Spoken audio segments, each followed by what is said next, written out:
বিজ্ঞান ইনস্টিটিউট হাসপাতালে বৈষম্য বিরোধী আন্দোলনে কতজন চিকিৎসাধীন আছেন আর চক্ষু বিশেষজ্ঞ ছাড়াও দলটিতে আর কোন কোন বিশেষজ্ঞ রয়েছেন জানাবেন।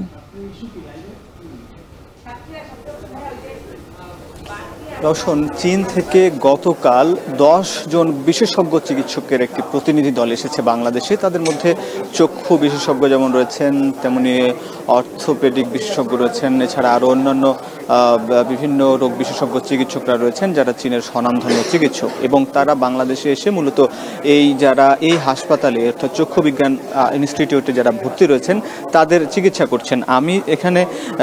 আমরা দেখতে পাচ্ছি যে এইখানে যারা বৈষম্য বিরোধী ছাত্র আন্দোলনে সেই জুলাই থেকে শুরু করে যে এই 36 দিনের আন্দোলনে আহত হয়েছিলেন তারা এখানে এসে উপস্থিত হয়েছেন, এবং এখন 42 জন ভর্তি রয়েছেন। 42 জন অর্থাৎ অনেকেই এই হাসপাতালে সেই জুলাই থেকে আগস্টের 5 তারিখ পর্যন্ত 1000-এর বেশি চক্ষু রোগ নিয়ে এই হাসপাতালে ভর্তি হন এবং চিকিৎসা নিতে আসেন। তাদেরকে ভর্তি করানো হয়, চিকিৎসা দেওয়ানো হয়, এবং তারপরে পর্যায়ক্রমে তাদেরকে ছাড় দেওয়া হয় এবং তাদেরকে তদারকির মধ্যে রাখা হয়। তাদের কারো কারো দ্বিতীয়বার অপারেশন হয়েছে, তৃতীয়বারও অপারেশন হয়েছে, এবং এভাবে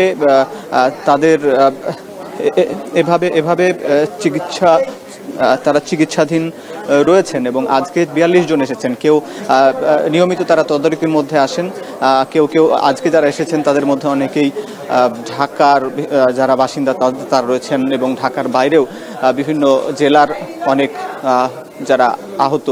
যারা চক্ষু হারিয়েছেন, আহত হয়েছিলেন, তারাও অনেকে এসেছেন এবং হাসপাতালে এসে চিকিৎসা নিচ্ছেন। এবং এই হাসপাতালে চীনের যেমন বিশেষজ্ঞরা এই মুহূর্তে রয়েছেন, তারা দুপুরে অর্থোপেডিক হাসপাতালে যাবেন এবং আগামীকাল তারা ঢাকা মেডিকেল কলেজ হাসপাতাল এবং তারপরে দুপুরে বার্ন ইউনিট হাসপাতালে যাবেন, এবং এভাবে কিন্তু তারা পর্যায়ক্রমে আরও টানা কয়েকদিন এই চিকিৎসা সেবা দিয়ে যাবেন বলে আশ্বস্ত করেছেন। এবং একই সঙ্গে চীনের যেমন চিকিৎসকরা এখন রয়েছেন, এরপরে যুক্তরাষ্ট্র থেকে একদল চিকিৎসক আসার কথা রয়েছে, এবং এরপরে ইউকে যুক্তরাজ্য থেকে একদল চিকিৎসক আসার কথা রয়েছে, এবং নেপাল থেকে একদল চিকিৎসক আসার কথা রয়েছে।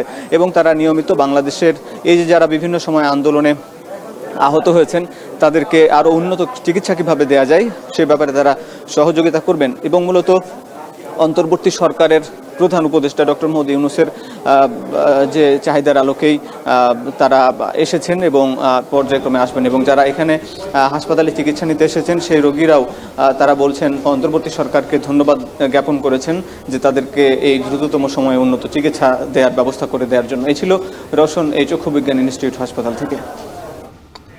রাজধানীর আগারগাঁ থেকে যুক্ত ছিলেন সহকর্মী হাসিব বিল্লাহ। ভারতে ইলিশ রপ্তানির খবরে প্রভাব